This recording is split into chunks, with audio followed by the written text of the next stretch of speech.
if the version of you that feels lost was never lost at all?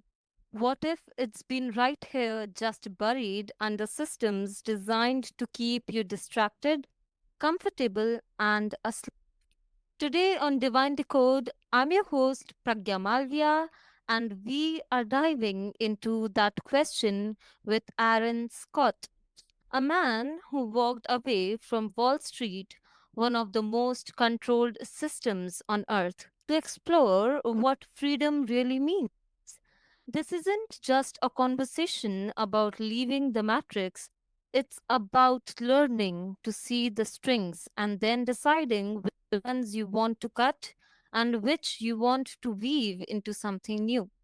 We are going to talk about media, money, identity, and the subtle ways they shape us, and more importantly, what happens when you unplug from illusion without abandoning the life you love. So, if you've ever felt like you were living someone else's script or wondered, is this all there is? Stay with us because this episode is not about rebellion, it's about radical integration. Let's decode the divine together. Thank you, Aaron, for being here. It's such an honor. Thank you so much for having me. Um, Aaron, let's start with this thing that you talk about, evolution of consciousness.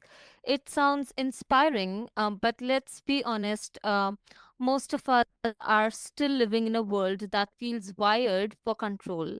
I mean, okay, let's think about it. Even our listeners may agree to it.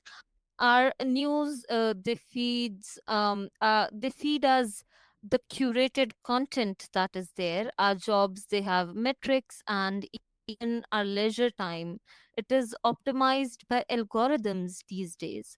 So what does this evolution actually look like today, and are we inching forward, or is it like trying to grow a tree in concrete? What do you think about it?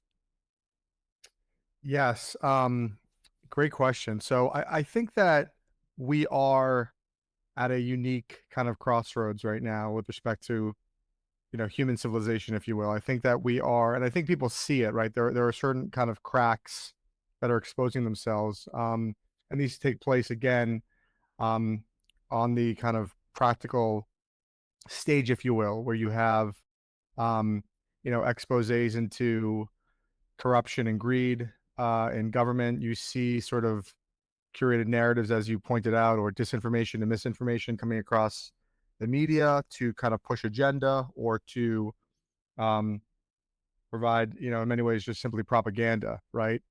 You're seeing all sorts of sort of deviations from truth, whether you want to believe it or not. What's going on in Gaza is an acute example. Um, kind of across the board with respect to how Israel is managing uh, the situation there. I mean, to not allow international news media in there, I think, is indicative of the truth of what's going on. So, we're starting to see this, right? And I think people are quote unquote waking up to it. And I think that a big part of my effort is to kind of not just stop at the external kind of mechanism, not just stop at the external systems that are doing this, and kind of take it a step further and recognize that if you've been kind of growing up, uh, part and parcel to these systems, that these systems are impacting you, right? They're impacting you in ways that you might not readily recognize, but in truth, you've contorted your whole life to accommodate them. You have assumed that these systems are divine. You've assumed that they are the only way to live your life, and it takes a toll because the systems that we occupy, whose consciousness in many ways we embody, are not natural systems.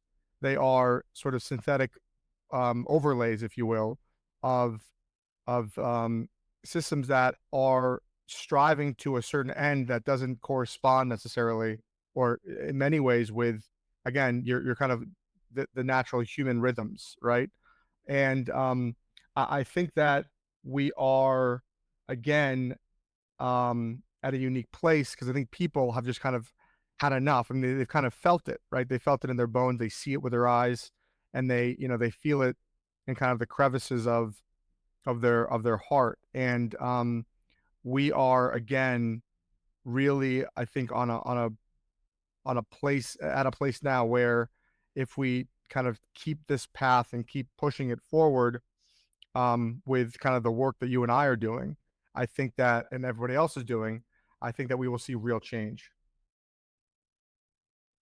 I totally agree to what you've said. And also there is this question that, prevails, and it really comes in my mind. That is there anything that can be done to transform these systems? Like, yeah, so do you believe these systems like government, the media, and even organized religion that pertains, can these be transformed from the inside, or do they need to collapse? Something better can be built, like collapsing and then new systems generating, or they can be transformed. Oh, they absolutely can be transformed. I mean, look, the current system, the current infrastructure of quote unquote society, if you will, right? These are manufactured, these are man-made. And if they're man-made, then so too can they be rewritten. And these and the systems themselves are delicate, right? They're not, again, they're not written with divine code. They're not the divine program. They're man-made, they're scripted, and they're fragile because they require our participation, right? They are dependent upon our willingness to play the game. And I think that people, again, are so distracted in their day-to-day lives, and they're so caught up in this survivalist mentality, this egoic mentality. They're kind of uh, they're manipulated by these concepts, and their reality, like things like manufactured scarcity and all of these different mechanisms, right? And this isn't conspiracy stuff. This isn't conspiracy theory. This isn't, you know, anything but just kind of reality, recognizing, what's going on.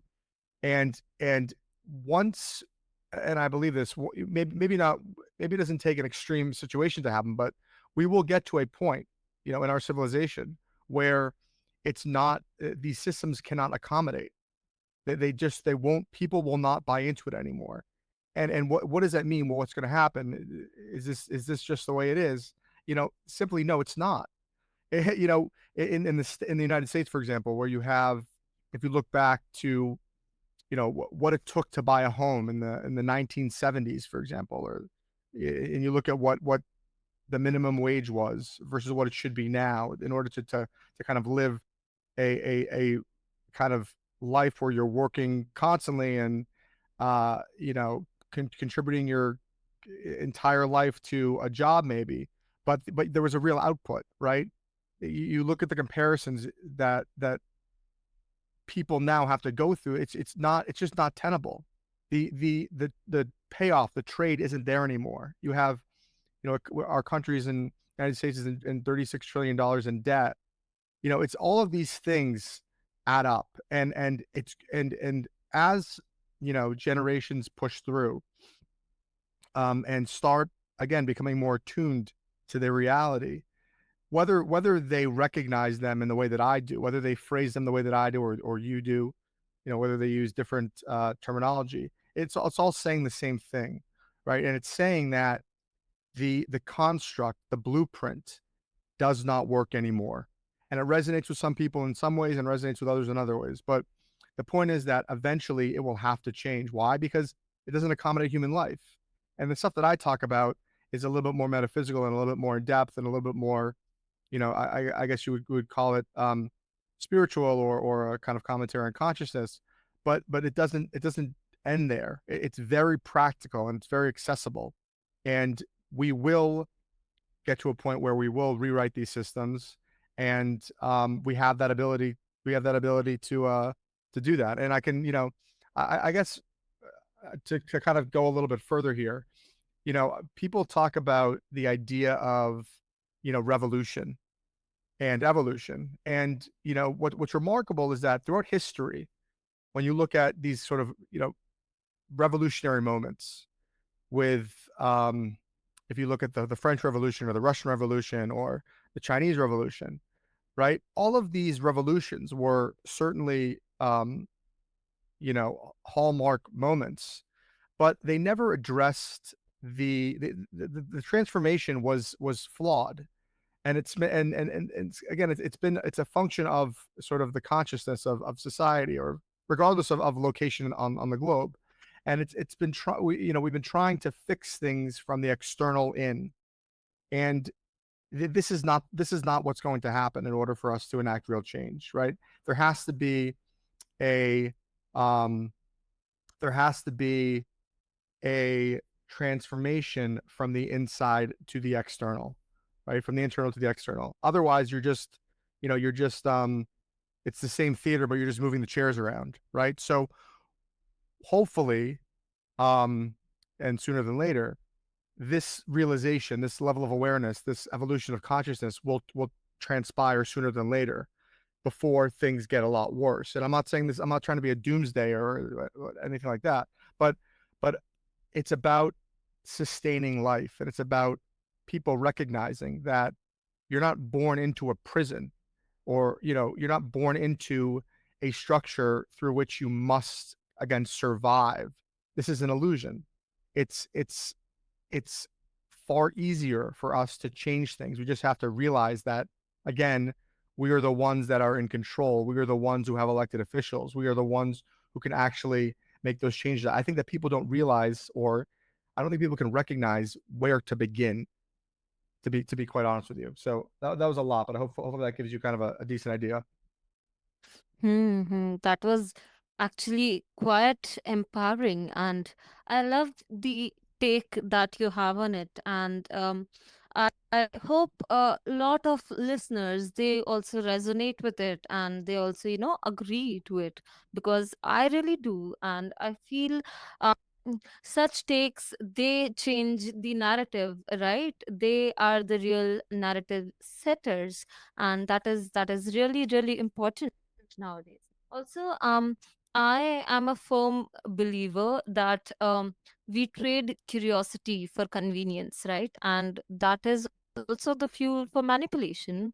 And I mean, when was the last time we really questioned something, right? Most of us, we just click first Google link that pops up, and we let Netflix autoplay rather than, knowing or discussing about a thing, or thinking about it. So tell me, what does real discernment it looks like today? And is it as simple as asking better questions, or is it a total lifestyle shift now? And yeah, what do you have to say on that? Yeah, well, look, I think that the the kind of level of human consciousness that we're experiencing now is far, uh, kind of less evolved than people think. People look at our technological advancements, our satellites, our algorithms, our multitudes of consumer options, and they think, they'll think, listen to me, and they'll say, "What is this guy talking about?" We're so far advanced. We have great healthcare. We have this and that.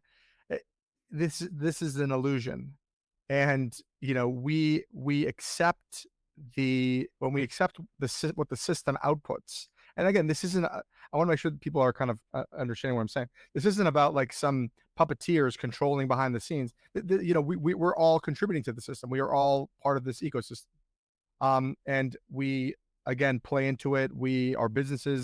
Um, our businesses play into it, and we must structure our life and our businesses, our commerce, to accommodate this consciousness. And people, I think, um, don't see it that way, and they don't recognize that they're living their life out of habit and repetition, and they lack, I think, in the most part, a real curiosity, either because they simply don't have time for it, or because, again, they don't know where to begin.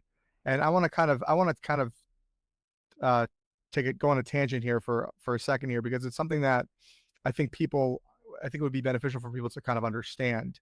And it's again, it's another illusion. It's to think about the idea of us living kind of in this illusion of separation, or of illusion of separateness, where people think that they're disconnected from everything, but in truth, I'm sure that you recognize this, we're not disconnected, right? We are fully integrated um, with nature, with consciousness, with our connection to other people. I can go through examples. We have mirror neurons in our brain. We have, the air we breathe in comes from vegetation. The carbon dioxide we breathe out is received by it. We our the human menstrual cycle mirrors the 29 and a half day lunar cycle. I can keep going. You know Even our lungs, if you look at the way they fractal, it's or the way they branch fractally into I think it's what is it, like bronchi and alveoli, and they mirror the root systems of trees, right? So the point is that we live under this illusion that we are separate from nature. And if you're looking to kind of peg me to something and say, what is this guy talking about? Well, if we are part of nature itself, and we're not living in nature, then our lives ought to mirror that same natural ebb and flow, right? It ought to our heartbeat follows a rhythm. It's systole and diastole, right?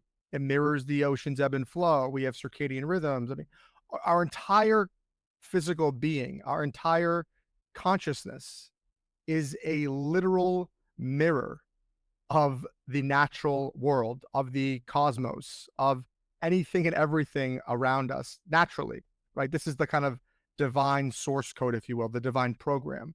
So let's stop right there. Are we living our lives in a way that accommodates this program, that accommodates these patterns, that accommodates the structure, or are we living a synthetic program that overrides it? And I don't think it takes a rocket scientist to recognize that we are doing the latter, right? With you know waking up at whatever hour we wake up, working 10 to 12 hours a day, um, sacrificing rest, sacrificing relationships. I mean, again, these sacrifices, this synthetic code transcends all planes. We just don't recognize it because we don't have enough people don't take enough time to sit back and see it for what it is. But the point is that, and I'm sorry I went on a tangent here, but the point is that, again, this is all sort of right in your face. It's easy to see. And what we're seeing now in this world is we're seeing the byproduct of a civilization that has detached itself from source, that has detached itself from this divine code,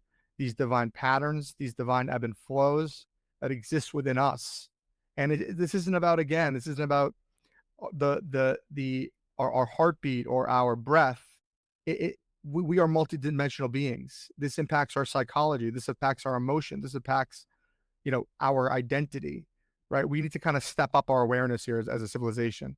So sorry, I went on a tangent there, but I think it's important for people to kind of recognize that a lot of the stuff that I'm talking about is right there. You just have to kind of open your eyes and take a look. So true, so true, and so insightful. I love that. I love that. Also, again, I agree to all of those things that you said, and they are really so true. Also, you talk about the inner world shaping the outer world, right? But let's start here, okay? How does someone even know that they're being unconsciously shaped by the system? Or how is it even affecting them? Or are there early warning signs, like when everything becomes about the hustle bustle, and when self-worth, which is a very common issue nowadays, when self-worth, it rises and falls with Instagram likes and Instagram views. So how does someone, pick out those Yeah, signs, well, and what are those warning signs? Yes.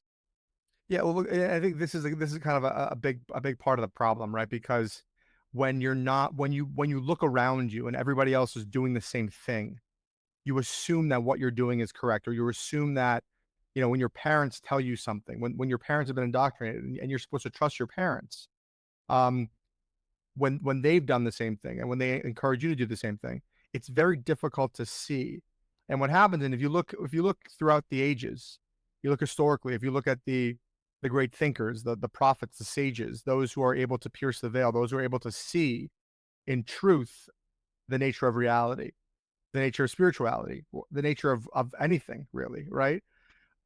What happens is, a lot of times those people have gone through some sort of awakening by way of trauma, by way of being pushed too far. And again, this is an example really of sort of the universal um, idea of karma, where the universe snaps back into balance. Right, you're pushed too far, and then there's a kind of a realization, or there is a rebalancing. Yeah. So so and because again, all human beings are connected to one another, to source, to the we are all part of the universe. We are the universe experiencing itself, right? It's these individuals who are the ones who have to be kind of the carriers of the flame, if you will, and kind of give people the tools to wake up, right? So it's difficult for many people to kind of see the stuff that you and I are talking about, to recognize those things as they are. Um, and this is something that I'm really working hard on doing, and it's something that I'm covering in my upcoming book. It's giving people a full, true kind of history of the divine, of how it manifested itself in the human form, through human hands, what it really means, and then again how that disconnection that we created has impacted us. And people can look at this just by looking at themselves. I mean, look at your stress, look at your psychological problems, look at your you know disconnected relationships.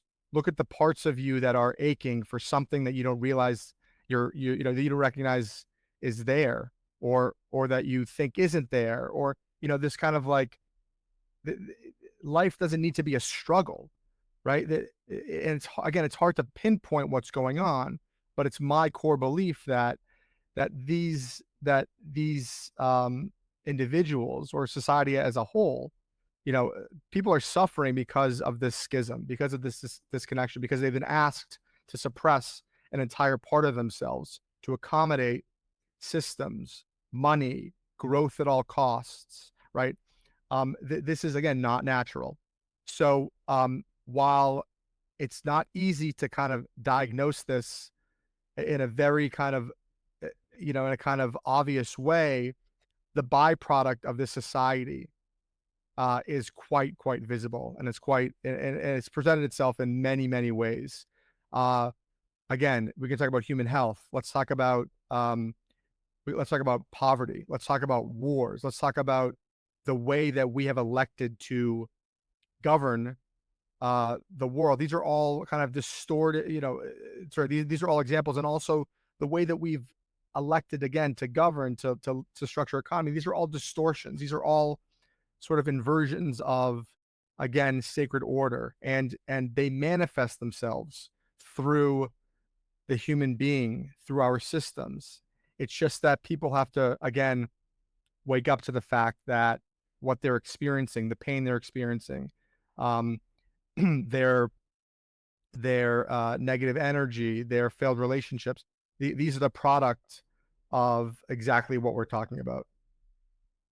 Lovely, lovely. Again, so insightful and so thoughtful of you to put it that way. Also, when people start to wake up, there's this urge to escape the discomfort, by hiding in spirituality. You call that spiritual bypassing, right? Can you give us a real life example of how that shows up? And is it like everything happens for a reason instead of taking accountability? Yeah, well, it's my core belief that true awakening and true, even kind of enlightenment isn't about, spiritual bypassing. It isn't about um, disconnecting. or using, again, or using spirituality as some sort of pseudo method of explaining away, right? Real awakening is about recognizing the circumstance, recognizing your reality, recognizing your severed consciousness, and and reintegrating as a whole person, reintegrating, walking back into society, walking back into the world as a whole person. It's saying to yourself, and it's saying to the world, I am a whole person. Both, I am both mind, body, spirit, I am soul, I am physical, however you want to verbalize it. And it's accepting that and refusing to have to live a life that doesn't support that dual nature. This is the true awakening. And it's not easy because, again, we have a society that has been structured to, overextend the masculine principles. We have a society that's been structured to suppress the feminine principles. So it's difficult, but it's about small refusals. It's about welcoming in that part of yourself, and it's doing it on, again, on a integrated basis. This is what awakening is about. And of course, it's a multi-step process, but you first have to kind of have the realizations that, and then with this realization, illusion falls, and you kind of have like an internal struggle because, your ideology, your ego, that how you defined yourself, you realize kind of wasn't who you are. And but again, it's kind of getting over that, and then it's realizing who you truly are, and it's about living a life full, and it's about recognizing your divine nature, and it's about not pushing it aside for some material good or some material aim or some system that you've been told is divine, that you've been told is the divine structure of life organization. This is, again, false. This is just not true. um Again, easier said than done, but that is true awakening, and that is true evolution of consciousness. Also, just relating to it is $1 million question that I have for you. Can you stay awake and still play in the systems that pertain, right? Or that exist, Absolutely. like career, money, and institutions. I totally also feel that. Also, um, according to you, like how you explained what awakening it means to you. Does it mean you pack your bags and head to the mountains, or you can just survive the system? What do you have to say on that? No, yeah, it's about it's absolutely about living in the real world. And again, this is where the kind of next, like, second tier transformation takes place, right? Where the systems follow human consciousness. It takes the human being to change the system that they've created, right? So, but guess what? It takes the person awakening and seeing the reality for what it is first, right? And this is what makes awakening so hard. But eventually, what will happen is our systems will evolve. We will create you will we will create regenerative economies. We will not use people as a means to an end and say that, oh, it's just the cost of doing business. We will not um we will not destroy rainforests to make some product that feeds some insatiable appetite of the consumer. This is how an evolved economy looks.